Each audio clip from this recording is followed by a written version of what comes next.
अस्सलामु अलैकुम वरहमतुल्लाहि वबरकातुह। मोहतरम भाइयों, बुज़ुर्गों और दोस्तों, ये हमारा इस्लाही मुआशरा का 895वां सबक है। मोहतरम दोस्तों, कल पठानकोट कोर्ट ने उस मुक़दमे का फ़ैसला सुना दिया जिसका पूरे मुल्क के मुसलमानों को बेसब्री से इंतज़ार था और जिसके लिए मुसलमान रोडों पर उतरे थे, रास्तों पर उतरे थे, धरने दिए, आंदोलन किए और पूरे मुल्क के मुसलमानों में एक गम और गुस्से का माहौल था। और वो मुक़दमा था मरहूमा और मासूमा आसिफ़ा, 8 साल की छोटी सी बच्ची जिसके साथ मंदिर के पुजारी सांजी राम, पुलिस के स्पेशल ऑफिसर दीपक खजूरिया और सांजी राम के भतीजे ने मुंह काला करके 8 दिनों तक उसका किडनैप करके उसको बंद रखा, कैद रखा और उसके बाद में उस मासूम बच्ची को कत्ल करके उसके चेहरे को पत्थर से मस्ख करके फेंक दिया गया। कल कोर्ट ने इन तीनों वहशी दरिंदों को उम्र कैद की सज़ा सुनाई। इसी तरीक़े से दीगर पुलिस के 3 ऑफिसर्स, जिनको जब इस केस के बारे में पता चला तो उन्होंने सबूत मिटाने के लिए सांजी राम से 4 लाख रुपये की मांग की। कोर्ट ने उनको भी 5-5 साल की सज़ा सुनाई। मैं हमारे इंडियन जुडिशियल सिस्टम को सैल्यूट करता हूँ, सलाम करता हूँ कि वाकई में भी हमारे इस मुल्क के अंदर इंसाफ मरा नहीं, अभी भी बाकी है। मोहतरम दोस्तों, जो वहशियाना और दरिंदगी वाला सुलूक आसिफ़ा के साथ किया गया था, रोंगटे खड़े कर देने वाला, आप अंदाज़ा लगाइए।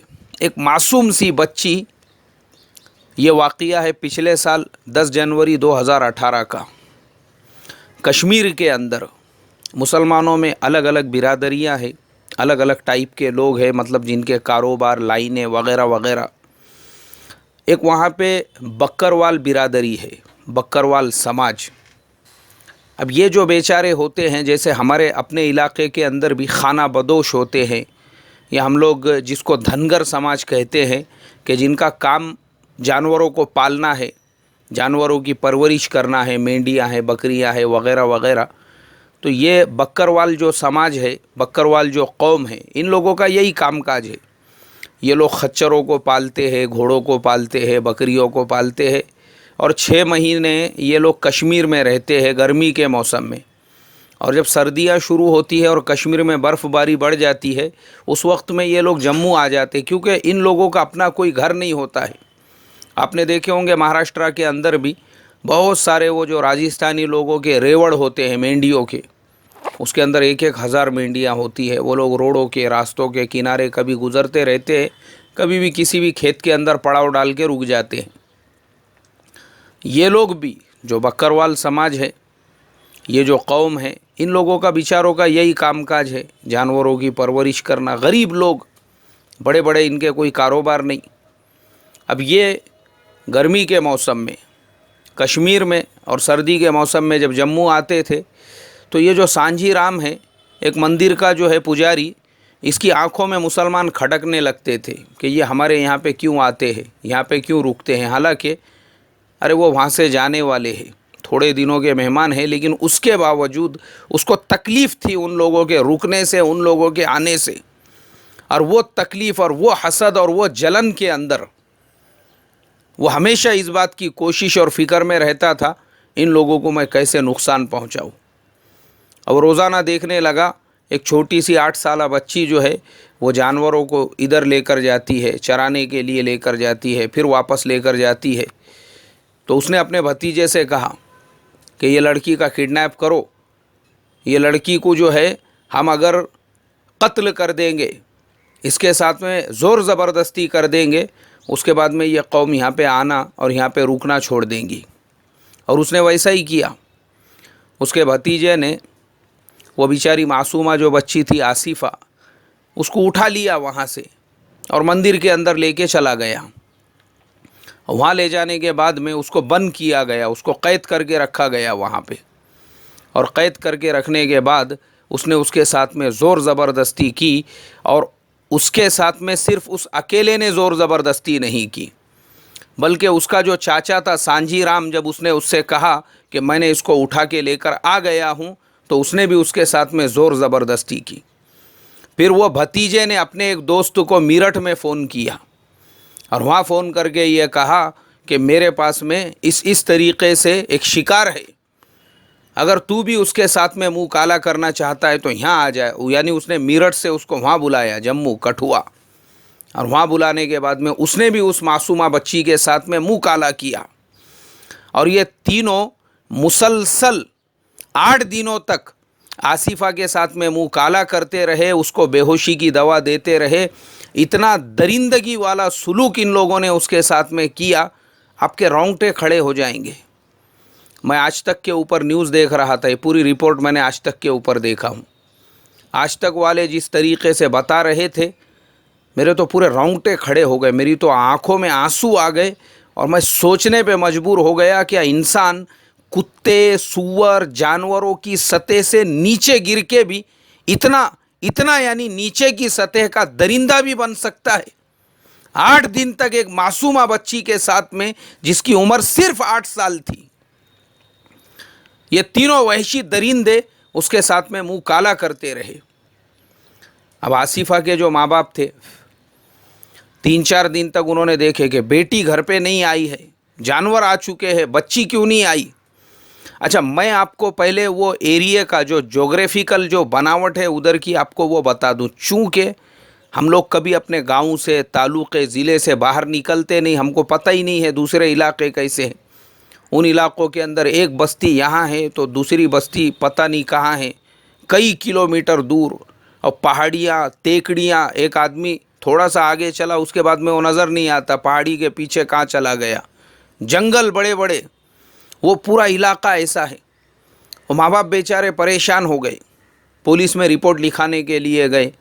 हमारी छोटी सी बच्ची, मासूम बच्ची, आज हमारी बच्ची को 3 दिन हो चुके हैं, जानवर घर पे आ गए, बच्ची अभी तक आई नहीं।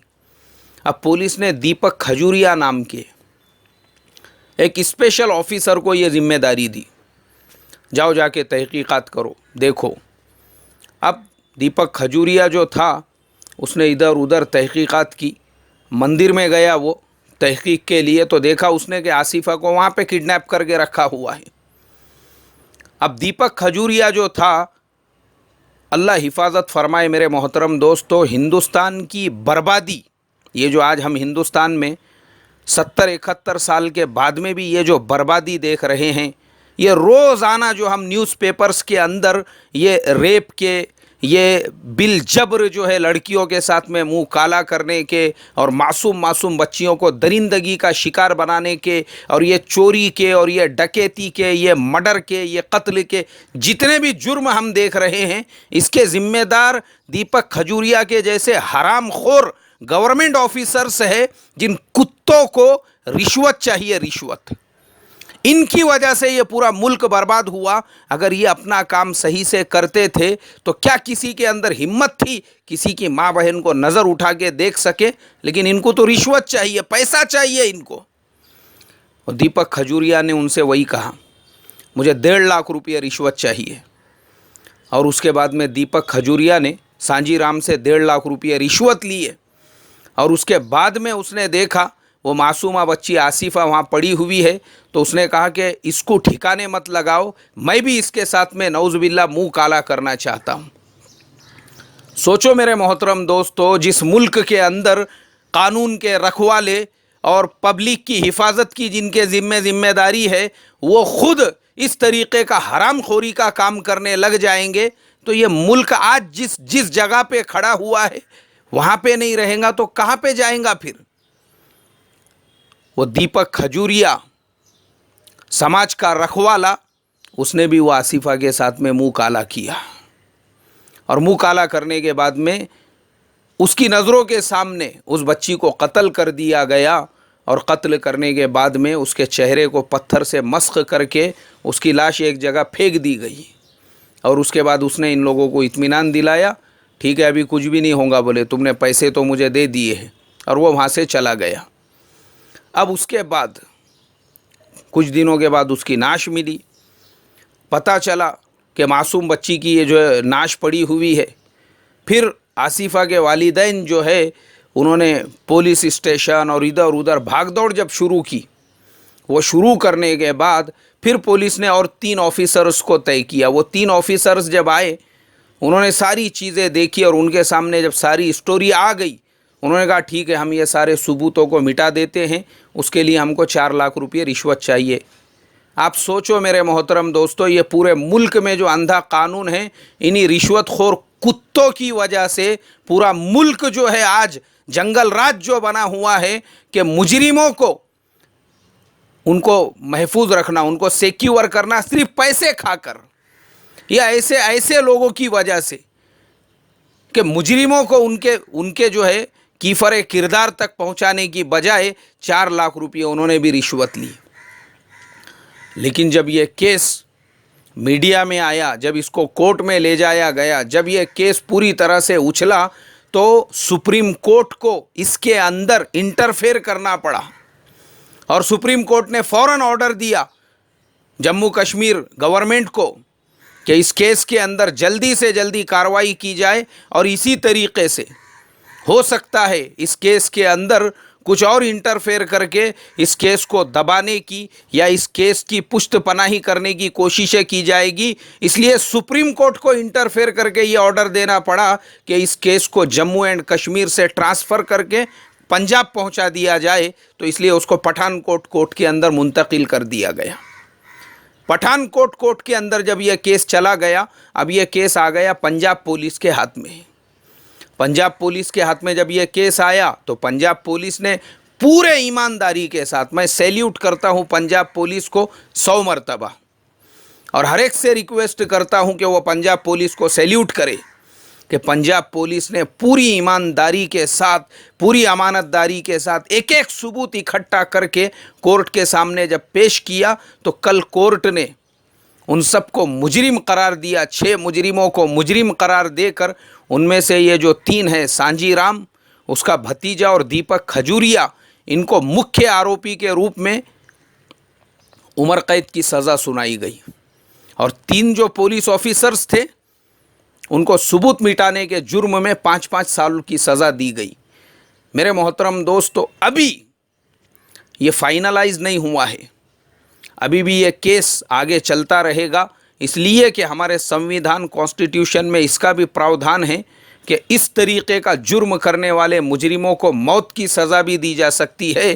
तो आगे की जो लड़ाई लड़ना है वो इन तीनों को मौत की सज़ा दिलाने के लिए, इनको तख्ते दार पे चढ़ाने के लिए, तो मैं आप तमाम लोगों से दरख्वास्त करूँगा कि आप दुआएं करें, अल्लाह तबारक व तआला इस तरीके के मुजरिमों को फांसी के फंदे तक पहुंचाए ताकि हमारे देश की जो बेटियां हैं वो महफूज रह सके।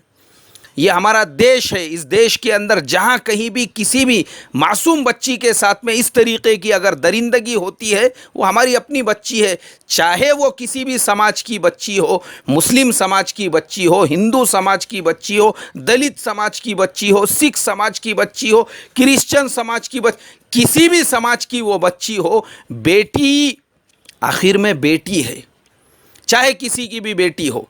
तो इस देश के अंदर अगर किसी की भी बेटी को दरिंदगी का शिकार बनाया जा रहा है, हम इंशाअल्लाह उसकी लड़ाई लड़ेंगे। और मैं समझता हूँ आसिफा के इन तीनों मुजरिमों को जब फांसी के फंदे पे पहुँचा दिया जाएगा, उसके बाद जो दूसरे मुजरिम हैं, कम से कम उनके दिलों में एक डर और खौफ पैदा होगा। अल्लाह से दुआ करता हूँ अल्लाह तबारक व तआला हमारे मुल्क का जो इंसाफ अभी तक ज़िंदा है उसको क़यामत तक अल्लाह ज़िंदा रखे, और मुजरिमों के ख़िलाफ़ इस तरीक़े की लड़ाई लड़ने की हम तमाम को आखिरी सांस तक तौफ़ीक़ अता फ़रमाए। अस्सलामु अलैकुम व रहमतुल्लाहि व बरकातुहू।